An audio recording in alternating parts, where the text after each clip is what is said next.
आप देखो कितना बढ़िया चित्र है।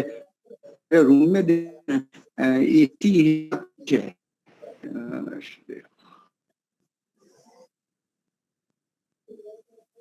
वहां पर थोड़ा नेट की समस्या रहती है, वहां पर नेट की प्रॉब्लम रहती है थोड़ा, नेट जल्दी से नहीं लगता है। ऐसे और ऊपर तीसरे माले पे उन लोगों ने खेलने का ग्राउंड बच्चों के लिए बनाया है ढक करके, बहुत सुंदर। ऐसा ही लगा कि ये क्या है, ये तो मैंने देखा हुआ है। हाँ, यही है वो। अरे वाह वाह, अरे नमस्ते नमस्ते नमस्ते। हाँ हमारे, अरे यहाँ हमारे उदय भाई है। देखो ये हमारे उदय भाई हमारे गांधीनगर में अच्छे बहुत लंबे काल जानते होंगे, 20-25 वर्ष पहले की बात है। आपकी बात बोलता हूँ उदय भाई। हमारे ग्रुप में सब वैदिक प्रज्ञा व्याख्यान मतलब ऑनलाइन हम ग्रुप थे तो। अच्छा, दूसरा ये बताना है कि स्वामी मुक्तानंद जी यहाँ अच्छा अनुकूल आता है, वो वहाँ पढ़ाते हैं। पूरा दिनचर्या दे दी और 3 दिन की शिविर परसों से चालू हो रही। और आचार्य नवीन जी लाखोड़ा में थे ना, वो भी यहाँ आए गए हैं। और अपने आचार्य शैलेंद्र जी यहाँ के कौन है मुझे मालूम नहीं, आचार्य शैलेंद्र, उनको भी हम सुन सकते हैं। मतलब सुबह का समय है तो सभी के लिए है, तो बच्चों के लिए तो मिलना ऐसा मना किया है। हाँ, देखते हैं। बच्चों की क्या है ना, पढ़ाई डिस्टर्ब होती है, इसलिए अभी जो कार्यक्रम हुआ था उसमें सभी बड़े बड़े आचार्यों ने मना किया कि बच्चों को सभी कार्यक्रम में इन्वॉल्व मत करो, क्योंकि उनकी हाँ पढ़ाई डिस्टर्ब होती है फिर। हाँ हाँ यहाँ पर आधा दिन तो होती है ये अपनी वैदिक पढ़ाई, और जी आधा जी। दिन मुझे अपने science, Hindi, science, English, maths, ये सारे सब्जेक्ट के टीचर वहां से आते हैं। वो वहां पर पास में जो स्कूल है ना, डीएवी, वहां से आते हैं टीचर। बराबर। तो वो पढ़ाई भी होती है लौकिक, और ये भी होती है, दोनों होती हैं। बढ़िया है, बहुत बढ़िया। हम भी वहां पर 2 दिन रुक के आए थे पहले, तब चल ही रहा था काम, तब उसने राय में पूछूंगा उसको, अच्छा प्रेरणा देंगे जरूर जरूर। ग्राउंड में है तो यहाँ बच्चों। ये आचार्य जी वो मुनि जी वहां गए हुए हैं जहाँ पर ऋषि पढ़ रहा है, गुरुकुल को दिखा रहे हैं। हाँ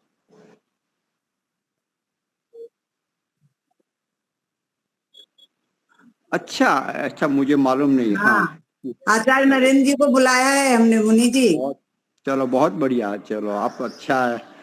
चिंता नहीं है हमें बिल्कुल। देखिए तो पर, कोई आया चलिए कि नहीं? प्रारंभ करते भी करिए आप। ओम सहनावतु सहनौ भुनक्तु सह वीर्यं कर्वावहै तेजस्विनावधीतमस्तु मा विद्विषावहै। ओम शांति शांति शांति। सबको सादर नमस्ते जी। वैदिक प्रज्ञा व्याख्यान माला में आप सभी का हार्दिक स्वागत है। तो आज के हमारे वक्ता डॉक्टर नरेंद्र कुमार जी, तो उनको मैं निमंत्रित करता हूं अपने। और उससे पहले एक भजन हम ले लेते हैं। कोई गाना चाहते हो? योगेश्वरी माता जी आप लेंगे? कमला जी लेंगी क्या? हाँ जी हाँ जी। हाँ लीजिए, आप लीजिए। हाँ जी। ओ, सबको सादर नमस्ते। नमस्ते जी, नमस्ते माता जी। ओम, सबको सादर नमस्ते।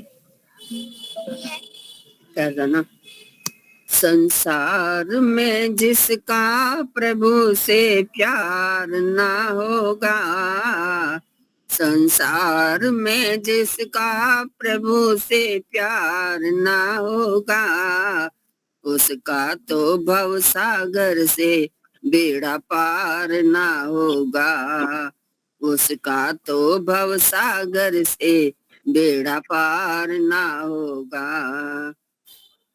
सुबह और शाम जो उसके खुले दर पर जो आएगा, न मन में प्रेम लाएगा, न मस्तक ही झुकाएगा।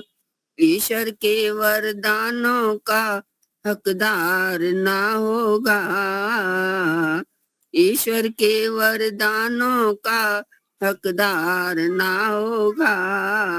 संसार में जिसका प्रभु से प्यार ना होगा, संसार में जिसका प्रभु से प्यार ना होगा।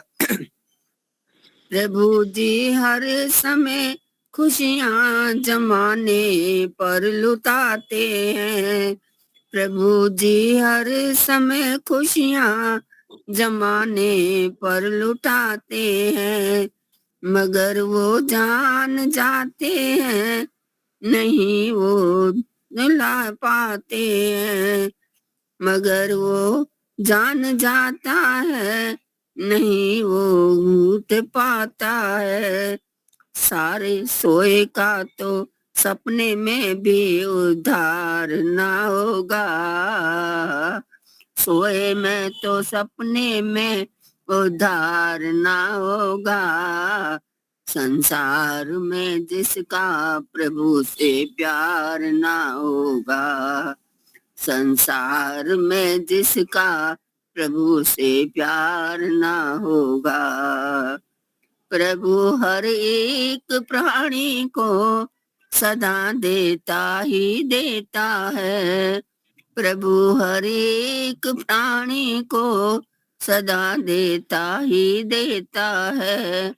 वह अपने दान के बदले कभी भी कुछ ना लेता है।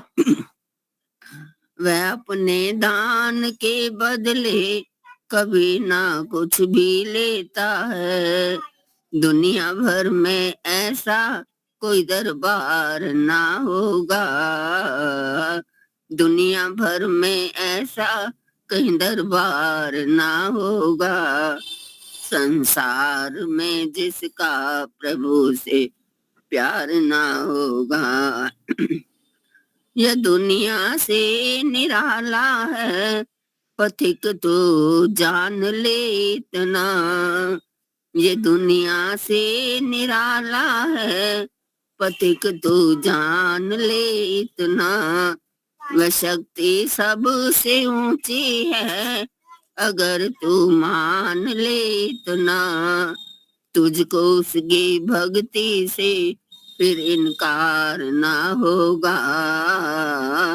तुझको उसकी भक्ति से फिर इनकार ना होगा।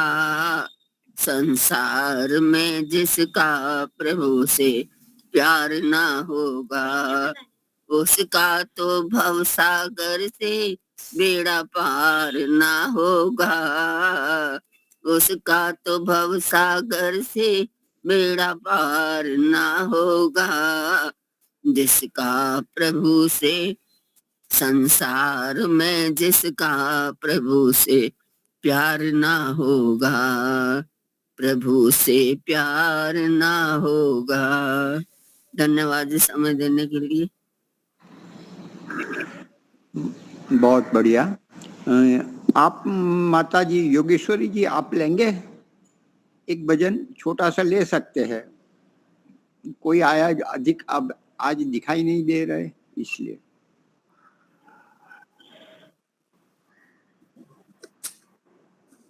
प्रज्ञा व्याख्यान माला में उपस्थित सभी को मेरा सप्रेम नमस्ते।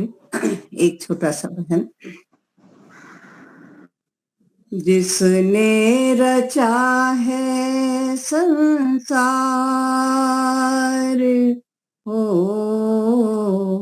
जिसने रचा है संसार, आओ मानने से पहले उसको जान ले। जिसने रचा है संसार,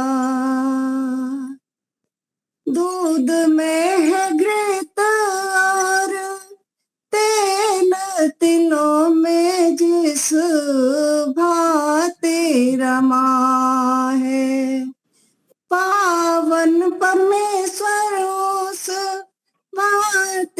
जगत में रमा हुआ है, वह तो है सर्वव्यापक निराकार। आओ मानने से पहले उसको जान ले, जिसने रचा है संसार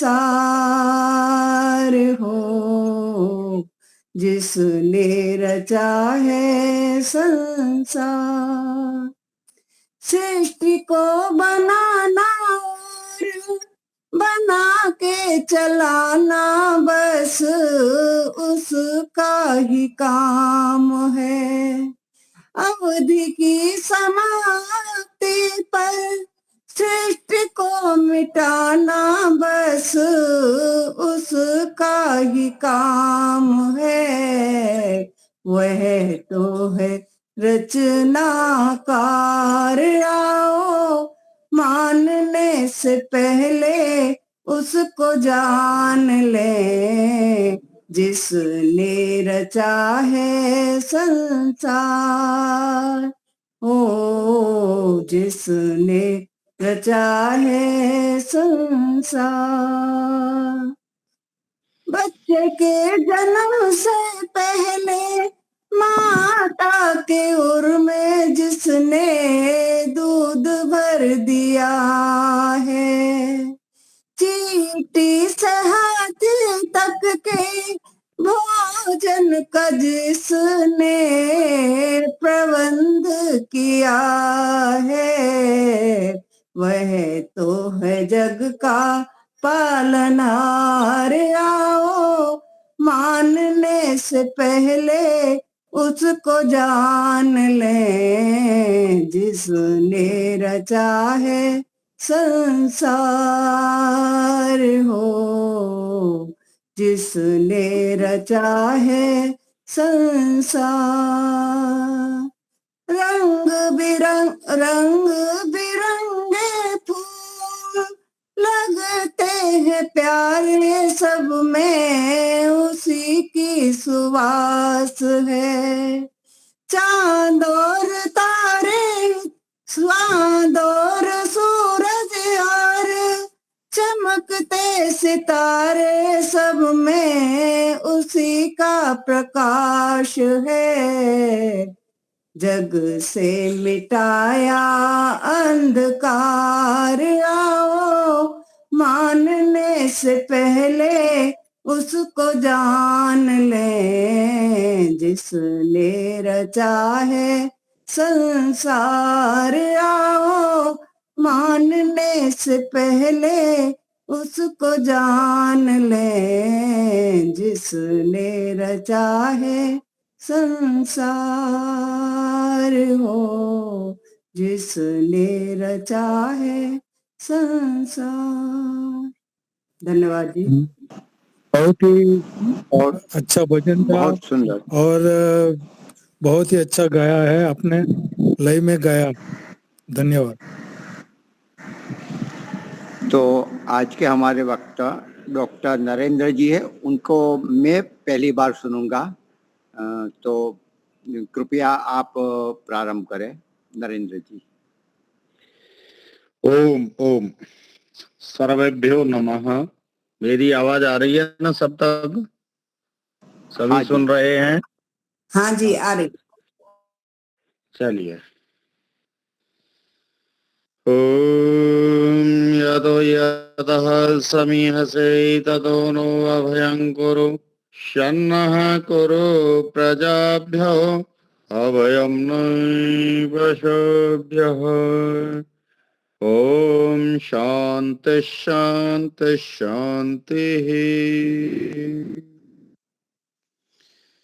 वैदिक प्रज्ञा व्याख्यान माला में उपस्थित श्रद्धेय मुनि जी महाराज,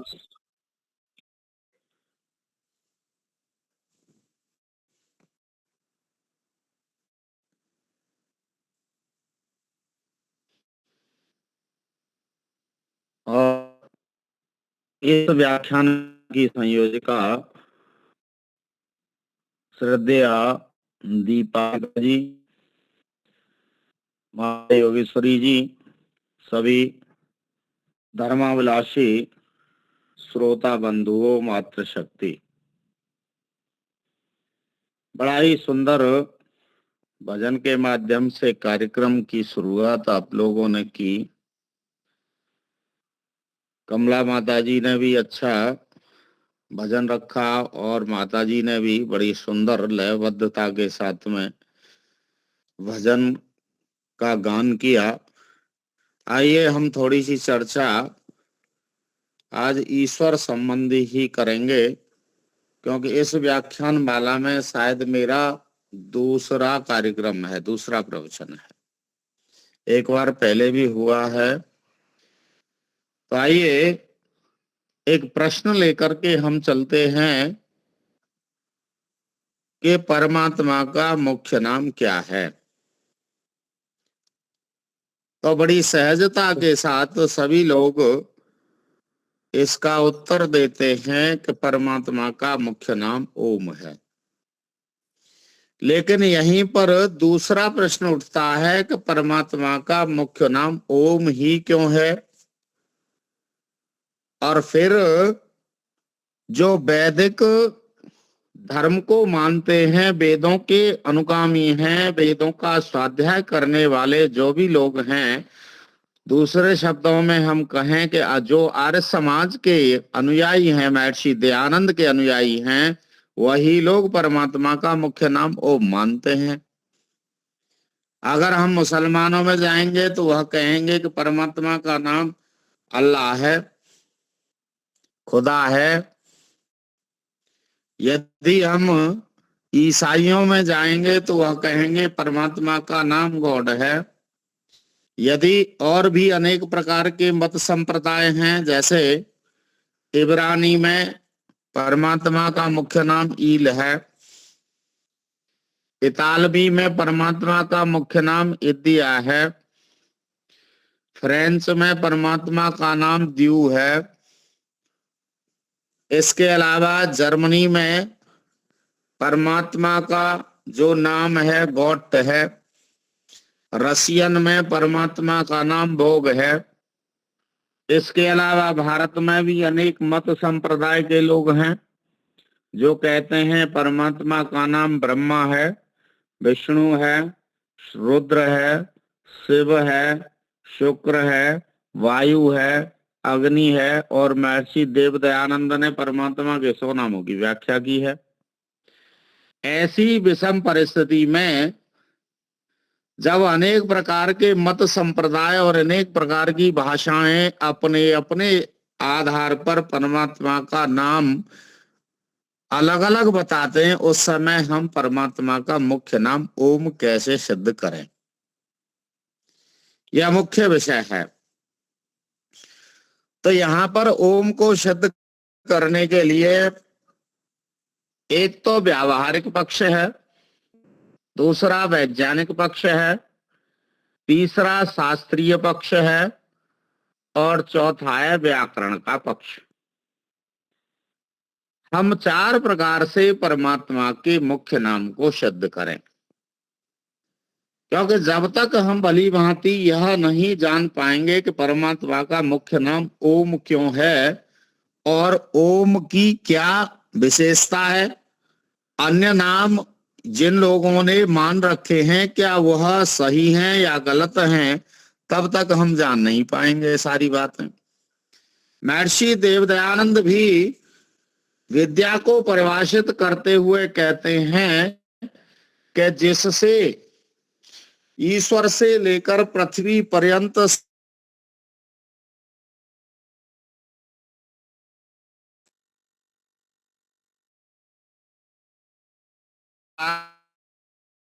वही विद्या है। तो विद्या में सबसे पहले हम परमात्मा को लेकर के चलेंगे, तो परमात्मा ठीक तो होंगे कि परमात्मा का मुख्य नाम क्या है, या हम जो मानते हैं वही मुख्य नाम है या कुछ और नाम है, परमात्मा है या नहीं है तो कैसा है, कहाँ रहता है, उसके कार्य क्या हैं, हमारा उसका संबंध क्या है, और हम उसकी कैसे, ढेर सारे प्रश्न हमारे सामने उपस्थित होते हैं। तो आइए हम सबसे पहले वैज्ञानिक पक्ष को लेकर के आगे बढ़ते हैं। आदरणीय बंधुओं एवं मातृशक्ति, एक बार नासा के कुछ लोगों ने, नासा के जो वैज्ञानिक हैं, उन्होंने कुछ चिंतन किया और चिंतन करते हुए उन्होंने विचार किया कि यह समस्त सृष्टि परमाणु से बनी हुई है और परमाणु में गति है, और विज्ञान कहता है कि जहां गति है वहां ध्वनि अवश्य होती है। वह अलग बात है कि मनुष्य सुन पाता है किसी गति ध्वनि को और किसी को नहीं सुन पाता। तब इस विषय को लेकर के उन्होंने चिंतन किया कि यहाँ जो परमाणु है, परमाणु के अंदर जो गति है और गति के कारण जो ध्वनि है, वह कौन सी ध्वनि निकलती है। इस पर उन्होंने रिसर्च करने के बाद स्पष्ट किया कि परमाणु की गति के बाद जो ध्वनि निकलती है वह ध्वनि ओम की ध्वनि है, और संपूर्ण सृष्टि परमाणु से बनी हुई है, इसलिए परमाणु और संपूर्ण सृष्टि में ओम समाहित है। तब से वह लोग परमात्मा का मुख्य नाम ओम मानते हैं। इसके अलावा उन्होंने और भी खोज की कि सूर्य की गति में जो ध्वनि है वह भी ओम से मिलती जुलती ध्वनि है। पृथ्वी की गति में जो ध्वनि है वह भी ओम से मिलती जुलती ध्वनि है। इस प्रकार से उन लोगों ने यह सिद्ध किया कि परमात्मा का मुख्य नाम ओम है। अब हम दूसरे विषय पर आते हैं कि जो लोग ये कहते हैं परमात्मा का नाम हम तो खुदा मानते हैं, तो खुदा ठीक है, अच्छी बात है, लेकिन जो खुदा शब्द है वह फारसी का है और जिसका शाब्दिक अर्थ है जो स्वयं उत्पन्न हुआ है। अर्थात जो खुदा शब्द फारसी का है वह हमारे स्वयंभू शब्द से मिलता है। दूसरा शब्द है अल्लाह, जो अरबी भाषा का शब्द है और अरबी में जिसका अर्थ है सृजनकर्ता, स्वामी। तो यह भी परमात्मा का नाम है। लेकिन हम देखें, खुदा शब्द परमात्मा के एक अर्थ को प्रस्तुत करता है जो स्वयं उत्पन्न हुआ है, और अल्लाह शब्द परमात्मा के एक या दो अर्थ को ही स्पष्ट करता है, सृजनकर्ता और स्वामी। इसके बाद गॉड जो शब्द है उसका अर्थ है अंग्रेजी भाषा में सुप्रीम, अर्थात सर्वोच्च या सर्वोत्तम। यह गॉड शब्द प्रस्तुत करता है। इसके अलावा जो इब्रानी भाषा है उसमें परमात्मा को ईल कहते हैं और ईल का शाब्दिक अर्थ है जो प्रशंसा करने के योग्य है। फ्रेंच में इसे द्यू कहते हैं, इसका अर्थ है जो प्रकाश करने वाला है। इतालवी में इदिया कहते हैं, इसका अर्थ है जो आनंद स्वरूप है या जो सुख देने वाला है।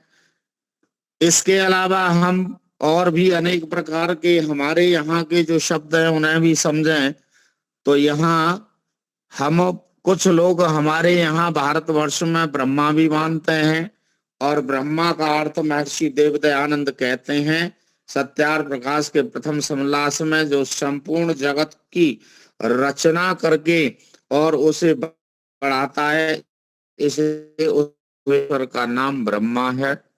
विष्णु उसे कहते हैं जो चराचर जगत में व्याप्त है। बिस्लरी व्याप्त धातु से बना है, इसलिए उसका नाम विष्णु भी है। इसके अलावा शिव भी कहते हैं, शिव कल्याणे धातु से बना है, इसलिए जो सबका कल्याण करता है, इसलिए परमात्मा का नाम शिव भी है। तो इस प्रकार से हम देखते हैं कि इस पूरे संसार में अनेक मत संप्रदाय में जो परमात्मा के नाम वह एक एक अर्थ को प्रकट करते हैं। अर्थात परमात्मा के गुण कर्म स्वभाव के आधार पर एक एक गुण कर्म स्वभाव या स्वरूप को प्रस्तुत करने। लेकिन अब हम महर्षि पाणिनि समझने का प्रयास करें, क्योंकि महर्षि पाणिनि ओम शब्द की सिद्धि के लिए बताते हैं कि यह अव धातु से बना है। अव धातु में मन प्रत्यय लगने से ओम शब्द की सिद्धि होती है। लेकिन ये अव धातु आती कितने अर्थों में है तो समझ में आता है जब हम धातु पाठ खोल करके देखते हैं तो यह धातु 19 अर्थों को बताती है।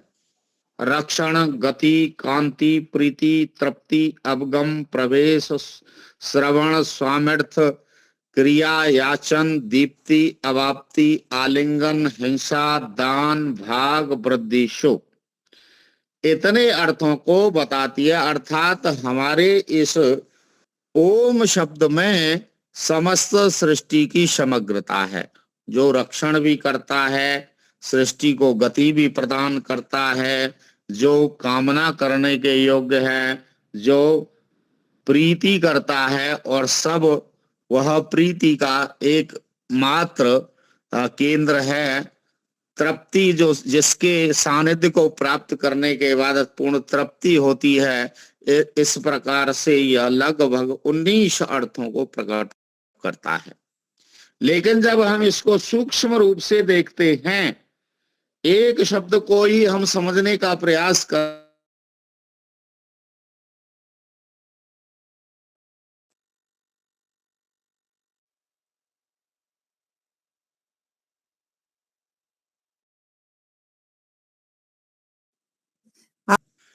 कभी कभी हो जाता होगा, वो टावरों का कभी कभी थोड़ी गड़बड़ हो जाती है।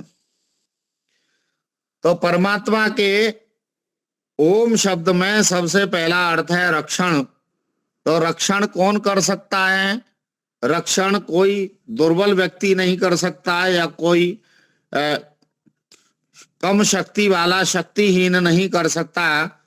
रक्षण करने वाला शक्तिमान होना चाहिए, इसलिए वह सर्वशक्तिमान भी है। और यह भी नहीं है कि मेरा रक्षण कर रहा है, यहाँ मैं आगरा में हूं तो आगरा में ही रक्षण कर रहा है, कहीं दूसरी जगह नहीं कर रहा। तो वह हर जगह सबका रक्षण कर रहा है, इसलिए उस परमात्मा का दूसरा नाम सर्वव्यापक भी हो गया। और सोच समझ करके, अच्छी तरह जान करके रक्षण करता है। ऐसा नहीं है कि उसे यह जानता है परमेश्वर के किसका रक्षण करना है, किसका रक्षण नहीं करना है, और सारी बातों को सोच समझ करके, जान करके आगे की प्रक्रिया को परमेश्वर करता है, इसलिए वह सर्वज्ञ भी है। अनेक प्रकार की बातों को हम समझें तो रक्षण शब्द में ही लगभग परमात्मा के 19 अर्थ और हैं, जिसे महर्षि देव दयानंद आर्य समाज के दूसरे नियम में प्रस्तुत करते हैं कि ईश्वर सच्चिदानंद स्वरूप, निराकार, सर्वशक्तिमान, न्यायकारी, दयालु, अजन्मा, अनंत, निर्विकार, अनादि, अनुपम, सर्वाधार, सर्वेश्वर, सर्वव्यापक, सर्वअंतर्यामी, अजर, अमर, अभय, नित्य, पवित्र और सृष्टि करता है। यह तो एक रक्षण शब्द में ही इतना कुछ समाहित है, लेकिन अन्य 18 जो अर्थ हैं वह भी सृष्टि की समग्रता को प्रस्तुत करते हैं। इसके साथ साथ हम और भी अनेक बातें हम देखें जो शास्त्र के आधार पर हैं। इन सब बातों को समझने के बाद ऋषियों ने शास्त्रों में अनेक बातों का प्रस्तुतिकरण दिया। और सबसे पहले हम समझेंगे कठोपनिषद को। कठोपनिषद में यमाचार्य नचिकेता को समझाते हुए उस ओम की उपासना के लिए ही आदेश करते हैं और ओम की उपासना का ही ज्ञान प्रस्तुत करते हैं। नचिकेता को यमाचार्य बताते हैं कि सर्वे वेदा यत पदमाम नंति तपांसी सर्वाणि च यद वदंती यदिच्छन्तो ब्रह्मचर्यम चरंती तत्ते पदम संग्रहेण ब्रवीम ओम इति एतत्। नचिकेता को समझाते हुए यमाचार्य कहते हैं कि हे नचिकेता, सर्वे वेदा यत पद मामनंती, जिस पद का गुणगान सभी वेद करते हैं और जिसकी प्राप्ति के लिए तपस्वी लोग ब्रह्मचर्य का पालन करते हैं, ब्रह्मचर्य का अनुष्ठान करते हैं, ब्रह्म में विचरण करते हैं, स्वाध्याय करते हैं और वेद आदि का अध्ययन करते हैं, उसको मैं तुम्हें संक्षेप में बताता हूं। वह परमेश्वर का मुख्य नाम ओम है। इसी बात को छांदोग्य उपनिषद में बड़े सुंदर ढंग से समझाया गया है कि ओम इति एतत् अक्षरम उदगीत उपासित, अर्थात यह ओम जो अक्षर है, यह अक्षर जो नाश रहित है और सर्वत्र व्याप्त है। देखिए, जिस बात को आज का विज्ञान कहता है कि परमाणु के अंदर भी ओम की ध्वनि है, उस बात को लाखों करोड़ों वर्ष पहले हमारे ऋषियों ने प्रस्तुत कर दिया। छांदोग्य उपनिषद के जो ऋषि हैं वह कहते हैं ओम इति एतत् अक्षरम उदगीत उपासित। यह जो ओम है, यह एक ऐसा अक्षर है, अक्षर जो शब्द है उसके दो अर्थ हैं। अशुंग व्याप्त धातु से बना है, इसका मतलब है जो सर्वत्र व्याप्त है। न क्षरति इति अक्षर, जो कभी नाश नहीं होता जिसका, अर्थात जो नाश रहते हैं और सर्वव्यापक है, वह परमेश्वर का मुख्य नाम है और यही उपासना के योग्य है। इसी की हमें उपासना करनी चाहिए। ऋषियों ने कह दिया कि ये परमाणु में भी व्याप्त है, संपूर्ण सृष्टि में व्याप्त है। और महर्षि देव दयानंद ने बड़े सुंदर ढंग से सत्यार्थ प्रकाश में भी प्रस्तुत किया है। वह कहते हैं अकार, उकार और मकार, यह तीन अक्षर इसमें है। अकारत से यहाँ महर्षि देव दयानंद ने बड़ा अच्छा प्रस्तुत किया है, विराट, अग्नि, विश्वादि। उकार से हिरण्यगर्भ, वायु, तेजस आदि। और मकार से ईश्वर, आदित्य, प्राज्ञ आदि। और ये जो बीच बाद में जो आदि लगाया है, यहाँ महर्षि दयानंद कहते हैं कि जैसे विराट, अग्नि और विश्वादि जो है, यह सब सृष्टि की उत्पत्ति के कारण हैं। और सृष्टि के उत्पत्ति के कारण में जो जो तत्व निहित हैं, वह सब आकार से संबंध रखते हैं। अर्थात ईश्वर के ओम में जो आकार अक्षर है उससे संबंध रखने वाले हैं। उकार से संबंध रखने वाले जो यहाँ महर्षि दयानंद कहते हैं, इसमें हिरण्यगर्भ, वायु और तेजस आदि, अर्थात जो सृष्टि की उत्पत्ति के बाद में जो स्थिति है, जिसके पालन पोषण में, सृष्टि के पालन पोषण में जो जो तत्व सहायक हैं, वह सब उकार से संबंध रखते हैं। और मकार में सृष्टि के प्रलय में जो जो सहायक हैं या प्रलय काल की जो व्यवस्था को व्यक्त करते हैं, जिसमें अग्नि, ईश्वर, आदित्य और प्राज्ञ आदि। और इसके अलावा जो आदि शब्द है वो कह रहे हैं कि इन के साथ और भी अन्य तत्व या पदार्थ हो सकते हैं, और इसके साथ हम ईश्वर की इस सृष्टि की, ब्रह्मांड की समग्रता को ओम के साथ समझने का प्रयास करें। दूसरा, मुंडक उपनिषद में बड़ी सुंदर चर्चा की है। वहां पर मुंडक उपनिषद के ऋषि कहते हैं प्रणवो धनो सरोह आत्मा ब्रह्म तद लक्ष्यम उच्यते अप्रमत्तेन भेदव्यम सर्वत तन्मयोम भवेत। अर्थात ओम के बारे में यहाँ यह ऋषि कहते हैं प्रणव को धनु माना जाए, धनुष माना जाए। प्रणवो धनु सरोह आत्मा, इसकी उपासना का उन्होंने एक लक्ष्य दिया, एक व्यवस्था दी और वहां धनुष, तीर इत्यादि के एक उपमा देते हुए बताया कि प्रणव को धनु मान लें हम, और आत्मा जीवात्मा को बाण मान लें, और लक्ष्य जहां निशाना लगाना है अर्थात वो ब्रह्म ही हमारा मुख्य लक्ष्य है। और इन तीनों को उपर्युक्त धनुष द्वारा जो लक्ष्य को भेदने के लिए यहाँ और भी चौथे बिंदु में यहाँ दो बातें प्रस्तुत की हैं। एक तो यह कहा है कि जब ईश्वर की उपासना करें तो एकाग्र चित्त होकर के करें, अर्थात जिज्ञासु एकाग्र हो और जिज्ञासु के शरीर में, मन में किसी प्रकार का आलस्य प्रमाद भी नहीं हो। तो इस बात को शास्त्र के आधार पर भी हम जानने का प्रयास करें तो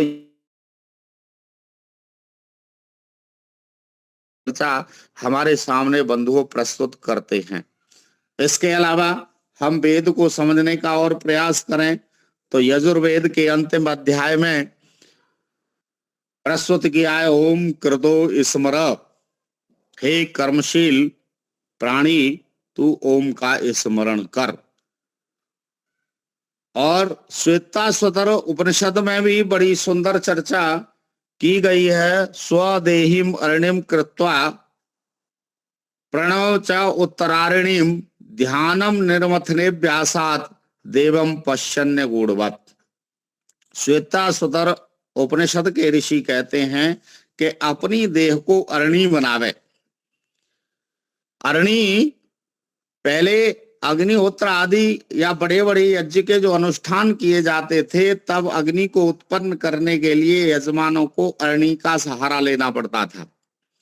एक लकड़ी नीचे होती थी, एक उसके ऊपर खड़ी लकड़ी, और खड़ी के ऊपर एक लकड़ी और लगा करके एक रस्सी से वो बड़ी तेजी से खींचा जाता था।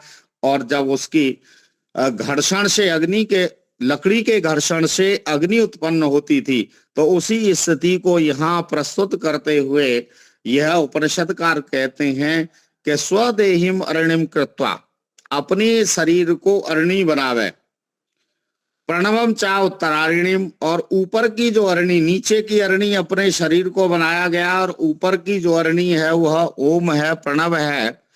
और ध्यानम निरमथनेभ्यासात्, और ध्यान के माध्यम से ध्यान पूर्वक इस ओम के अक्षर का, ओम के शब्द पर और ओम के अर्थ का हम चिंतन करते जाएं, तब जाकर के उस देवम पश्यन्य गूढ़वत्, वह देव जो परमेश्वर है, देवों का देव है और सबसे बड़ा देव है, वह उसकी हम ध्यान पूर्वक उपासना करें, अर्थ का चिंतन करें, तब जाकर के हम उस परमेश्वर की वास्तविकता और उसके साक्षात्कार को समझने का हम प्रयास कर सकते हैं।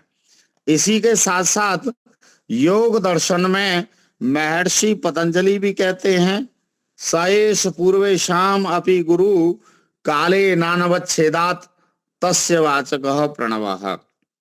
महर्षि पतंजलि कहते हैं कि सएष पूर्वे शाम अपि गुरु, वह पूर्व गुरुओं का भी गुरु है। अर्थात हम अगर देखें तो हम पीछे को चलें कि हमारे गुरुओं के गुरु कौन, उनके गुरु कौन, उनके गुरु कौन, तो अंत में हम समझ पाएंगे कि अग्नि, वायु, आदित्य, अंगिरा हमारे समस्त गुरुओं के गुरु हैं।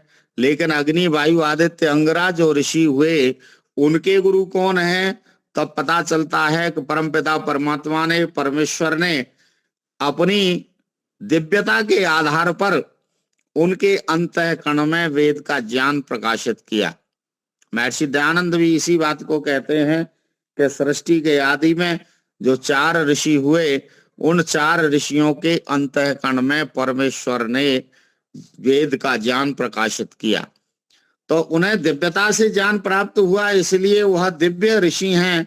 और ये दिव्य ऋषियों को जिनसे प्राप्त हुआ वो परमेश्वर हैं, और परमेश्वर गुरुओं के भी गुरु हैं। और उस परमेश्वर के लिए महर्षि पतंजलि कहते हैं, सएष पूर्वेशाम अपि गुरु, जो पूर्व गुरुओं के भी गुरु हैं, काले नानवच्छेदात्, और काल की जो सीमा से और काल के एक छेदन से, वह जो दूर है, काल की सीमा से परे है, तस्य वाचक प्रणव है, उस वह प्रणव वाची है, अर्थात प्रणव को ही ओम कहा जाता है। तो यहाँ पर यह बात महर्षि पतंजलि भी प्रस्तुत करते हैं। साथ ही गोपद ब्राह्मण में भी ऐसा ही कुछ लिखा है। गोपद ब्राह्मण के जो रचनाकार हैं वह भी कहते हैं आत्म भेषज आत्म केवल्य ओंकार है, आत्मा की औषधि और आत्मा की चिकित्सा, आत्मा का उपचार केवल ओंकार है, अर्थात ओम ही है। इसके अलावा और कोई आत्मा का उपचार नहीं है। यदि आत्म कल्याण चाहते हैं तो हमें ओम के सानिध्य में जाना पड़ेगा, ओम की उपासना करनी पड़ेगी। यह अनेक प्रकार की चर्चा हमारे ऋषियों ने भी स्पष्ट की है। और भी अनेक बातें हैं। और इसके अलावा हम और समझें, महर्षि दयानंद भी कहते हैं कि यह ओम परमेश्वर का सब नामों में सर्वोत्तम और प्रसिद्ध नाम है। इसके अलावा बंधुओं, सत्यार्थ प्रकाश में महर्षि दयानंद जब ओम के स्वरूप को समझाते हैं तो कहते हैं यह परमात्मा का मुख्य नाम है। और भी अनेक विद्वान एक बात और जोड़ते हैं कि परमेश्वर, ओम परमेश्वर का मुख्य और निज नाम है। यहाँ हम निज नाम को और समझ लें थोड़ा सा तो पता चलता है कि हमारा जो नाम है वह दूसरों के द्वारा रखा जाता है। हमारा नामकरण संस्कार माता पिता के द्वारा किया जाता है, और यह जो हमारा नाम है, यह हमारा नाम इसी जन्म के लिए है, और इसी जन्म के लिए ही नहीं, यह हमारा ब्रह्मचर्य आश्रम में और गृहस्थ आश्रम तक चलता है। जब वानप्रस्थ लिया जाता है तो नाम बदल जाता है, और सन्यास में भी नाम बदल जाता है। लेकिन यह परमात्मा का जो नाम है यह मुख्य नाम है, और यह हर काल में रहने वाला है। हमारा नाम दूसरों के द्वारा रखा गया है, लेकिन परमात्मा का नाम दूसरों ने किसी ने नहीं रखा। उसी ने यह नाम रख करके, अपना नामकरण करके अग्नि वायु आदित्य अंगिरा आदि ऋषियों को अंतःकरण में प्रस्तुत किया और कहा ओम कृतो स्मरः, अर्थात परमात्मा का जो नाम है वह ओम है। इसको हम समझने का प्रयास करें। साथ ही बंधुओं, और भी अनेक बातें हैं। यदि हम व्यावहारिकता को लेकर के चलें तब भी हमारी समझ में अनेक बातें आती हैं। अनेक बातें, जैसे अनेक संस्कारों में भी हम ओम का प्रयोग करते हैं। जैसे जात कर्म संस्कार होता है, तो जात कर्म संस्कार में बालक जब जन्म लेता है तो सोने की सलाका से बराबर मात्रा में शहद और घृत लेकर के उसकी जिब्या पर हम ओम अक्षर, ओम शब्द ही लिखते हैं, और कान में बालक का पिता वेदोशी कहता है। और यह भी हम व्यावहारिकता की दृष्टि से देखें तब भी हमारे जीवन में ओम का विशेष महत्व है, और सृष्टि में ओम की समग्रता निहित है। इसके अलावा संसार के जितने भी मनुष्य हैं, जितने भी पशु हैं, वह जब भोजन के बाद में डकार लेते हैं तो वह भी ध्वनि लगभग ओम जैसी ही निकलती है। और हम अगर और देखें तो मुसलमानों में जब कोई कार्य होता है, शोक का समय होता है, तो शोक के समय पर भी वह भी अंत में आमीन शब्द का प्रयोग करते हैं, और आमीन शब्द ओम से ही संबंधित है। और ईसाइयों में भी इसी प्रकार से, ईसाइयों में ओमेन शब्द का प्रयोग होता है, जो कि ओमेन शब्द भी ओम से ही संबंध रखने वाला है। इसलिए हम इसे समझने का प्रयास करें।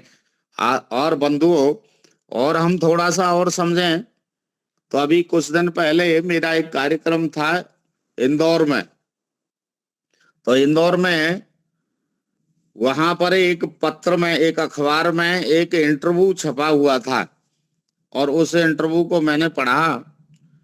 तो वहां एक भोपाल के एक डीएसपी साहब हैं, और उनका नाम है मदन मोहन सिंह। उन्होंने एक अखबार को अपना इंटरव्यू दिया, साक्षात्कार दिया, और उस साक्षात्कार में उन्होंने कहा कि आज से लगभग 10 वर्ष पहले मेरी आवाज, मेरी जो ध्वनि थी, जो वाक शक्ति थी, वो क्षीण हो गई थी, वो समाप्त हो गई, मैं बोल नहीं पाता था। घर घर की सी आवाज मेरे गले से निकलती थी, मैं अपने शब्दों का शुद्ध उच्चारण नहीं कर पाता था। मैंने अनेक प्रकार के चिकित्सकों को दिखाया, अनेक विशेषज्ञों ने देखा, और देखने के बाद कहा कि आपकी जो अंदर की जो वाक ग्रंथि है वह क्षीण हो गई है, अब इससे ज्यादा और कुछ नहीं किया जा सकता, आप औषधि लेते रहिए और कुछ नहीं होगा। वो कहते हैं कि मैं हताश होकर के घर रहने लगा, और अंत में एक मेरे रिश्तेदार आए, और रिश्तेदारों ने, जो मेरे संबंधी थे, वह मुझे एक पुराने किसी चिकित्सक के पास ले गए, और वहां जाकर के उन्होंने देखा। देखने के बाद उन्होंने कहा कि देखिए, एलोपैथी में इससे अच्छा जो आप उपचार ले रहे हैं, इससे अच्छा कोई उपचार नहीं है, लेकिन आप एक काम और कर सकते हैं, क्योंकि आजकल विदेश में ओम शब्द को लोग स्पीच थेरेपी के रूप में प्रयोग कर रहे हैं। तो आप दीर्घ श्वास ले करके कुछ देर ओम, अपने गले से ओम का उच्चारण करने का प्रयास करें, क्योंकि ओम के उच्चारण में जिह्वा की आवश्यकता नहीं होती, वह तो गले से स्वाभाविक निकलता है।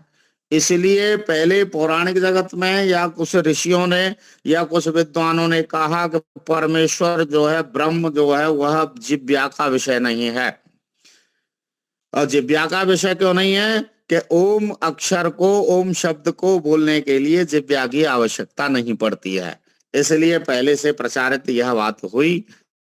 तो उन्होंने क्या काम किया, एकांत में बैठ जाते। वह लिखते हैं कि मैं 6 से 7 बजे तक प्रातः 1 घंटे तक यही प्रक्रिया बराबर करता, और लगभग 6-7 महीने के बाद मुझे ऐसा प्रतीत हुआ कि मेरी आवाज धीरे धीरे धीरे धीरे वापस आ रही है। तब कहते हैं वह कि जब मेरा कुछ थोड़ा थोड़ा बोलना हुआ, मेरी ध्वनि में, मेरी इस वाक शक्ति में कुछ स्पष्टता आई, तब जाकर के मैंने यह इंटरव्यू दिया और बताया कि ओम से ही मेरी यह वाक शक्ति प्रस्तुत हुई है या प्रकट हुई है, और ओम सृष्टि की समग्रता को प्रस्तुत करता है।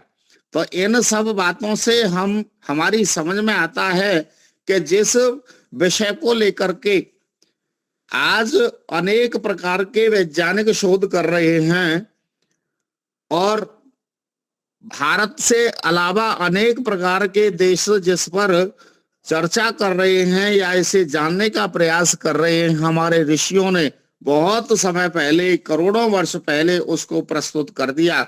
लेकिन हमें समझने की आवश्यकता है कि हम अब तक क्या समझे हैं। आर्य समाज में भी हम इतनी चर्चा तो जरूर कर लेते हैं कि परमात्मा का मुख्य नाम और निज नाम ओम है, लेकिन इससे आगे हम चर्चा नहीं कर पाते कि भाई ओम ही क्यों है।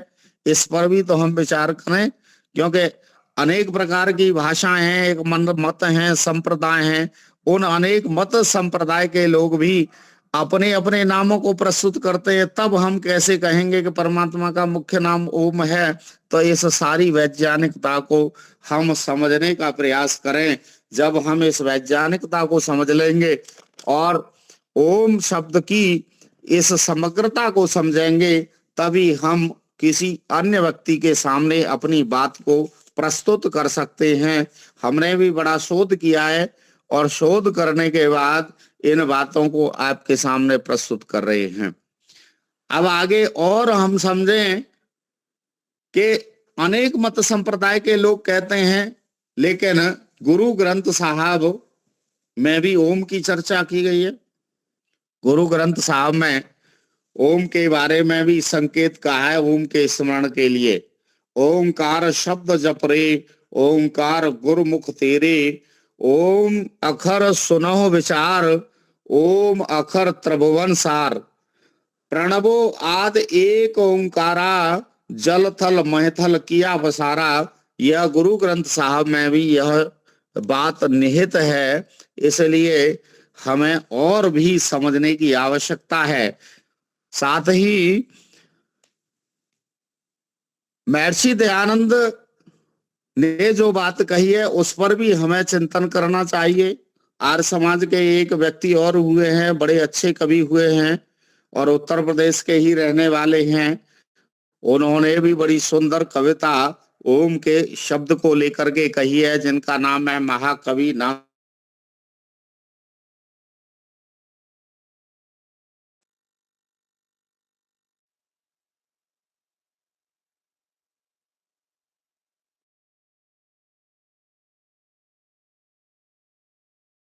दावर को।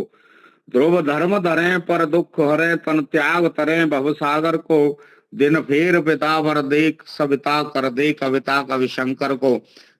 नीचे की जो लाइन है, पंक्ति है, उसमें हमने अपनी तरफ से एक बात जोड़ दी है। यहाँ पर था दिन फेर पिता भर दे, सविता कर दे कविता कवि शंकर को, तो यहाँ हमने थोड़ी जोड़ तोड़ किया उन्होंने, क्या दिन फेर पिता वरदे सविता, हम आर्य करें जगती भर को। ये हमने अपनी तरफ से जोड़ा है। तो नाथूराम शर्मा शंकर बड़ा सुंदर ओम के बारे में कवित्व लिखते हैं कि ओम अनेक बार बोल प्रेम के प्रयोगी, है यही अनाद नाद निर्विकल्प निर्विवाद। पूजते हैं बीत राग योगी, ओम अनेक बार बोल प्रेम के प्रयोगी।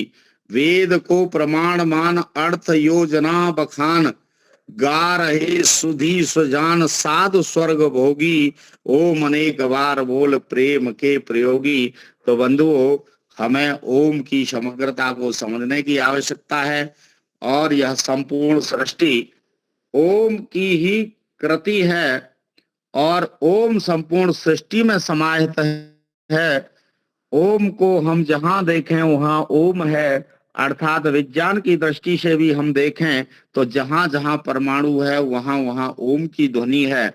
और कभी हम एकांत में बैठ करके अपने कानों को बंद करके, उंगलियों से आंखों को बंद करके अंतःकरण की यात्रा करने का प्रयास करें और अंतःकरण की जब आवाज को सुनेंगे तो हमारे अंदर से भी ओम की ध्वनि ही उच्चारित होती है।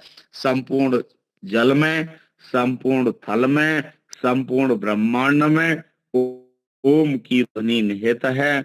इस बात का हम अधिक से अधिक प्रचार करें, स्वयं भी जानें और दूसरों को भी बताएं।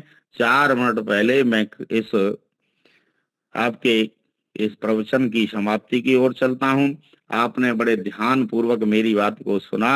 हृदय की गहराइयों से आप सभी का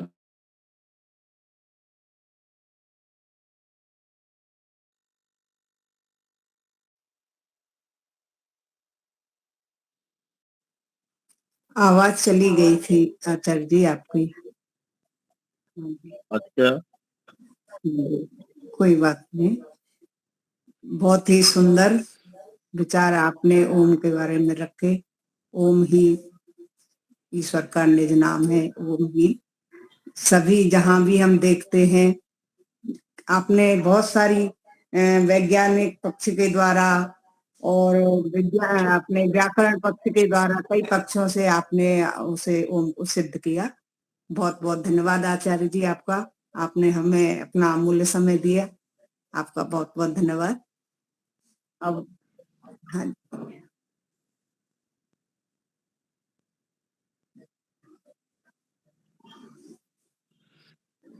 हमारे चलिए, एक बार आप कहने से सभी ही का आचार्य धन्यवाद। जी उपस्थित हो गए, ये बहुत बड़ी बात है।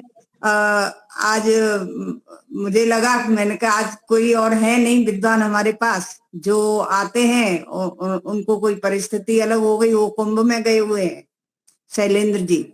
जी, तो मैंने अच्छा अच्छा अच्छा। हाँ, दीपालिका जी का फोन आया कि माता जी आप कोई व्यवस्था करिए। तो मैंने कहा शर्मा जी से कि आपसे कांटेक्ट करें। तो बहुत बहुत धन्यवाद आपका। ठीक है। जी जी जी, आपकी ढेर सारी शुभकामनाएं। जी, शंकर भाई, ठीक। आप शांति पाठ कराइए। शंकर भाई, है बहुत एक शब्द जो परमाणु में ओम है, ये हम लोग को पहली बार जानकारी में मिली है। आचार्य जी को बहुत बहुत धन्यवाद के साथ व्याख्यान माला का समापन शांति पाठ और जय घोष की। आवाज आ रही है दीपाल जी? हाँ जी, हाँ जी, आ रही है। हाँ जी, हाँ जी। शांति पाठ, इसके बाद जय घोष।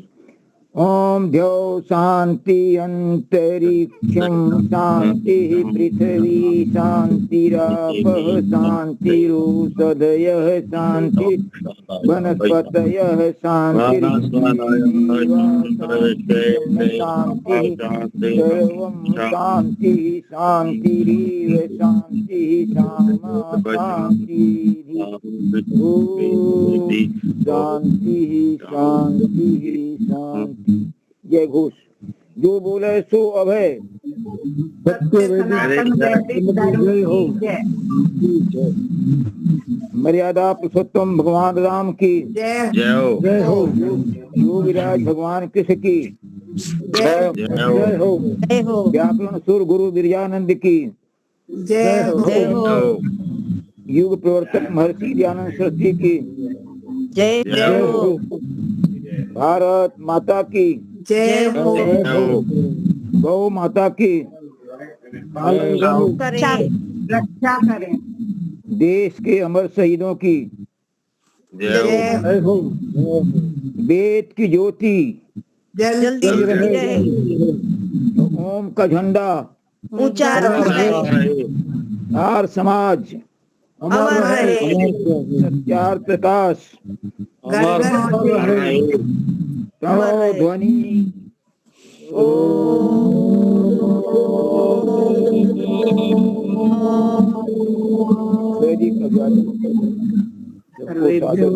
सबको सादर नमस्ते जी। धन्यवाद आचार्य जी। सभी के लिए नमस्ते। एक सूचना है, एक सूचना। हाँ जी, बोलिए।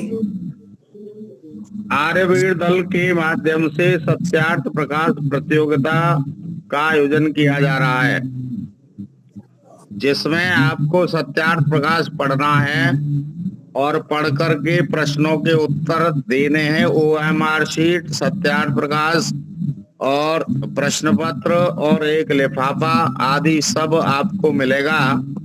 और इसलिए विचार कर लीजिए किन किन को इस प्रतियोगिता में भाग लेना है। उसी आधार पर आपके पास यह सब सामग्री भेज दी जाएगी। सत्यार्थ प्रकाश पढ़ना है, पढ़ने के बाद प्रश्नों के उत्तर अपने घर पर ही देना है, कहीं किसी सेंटर पर या किसी केंद्र पर जाने की आवश्यकता नहीं है। ठीक है। ये कब है आचार्य जी ये परीक्षा? ये परीक्षा चलेगी जुलाई तक। अभी सामग्री भेजी जा रही है। आराम से पढ़िए अच्छी तरह से एक एक समोल्लास को, और पढ़ते जाइए, प्रश्नों के उत्तर तैयार करते जाइए। अच्छा, ठीक है। हाँ, ठीक है। नमस्ते जी। धन्यवाद। नमस्ते आचार्य, बहुत बहुत धन्यवाद आपका। हाँ, आपने बहुत बहुत धन्यवाद। आपने हमें समय दिया, तो अंत में अपने इलाहाबाद से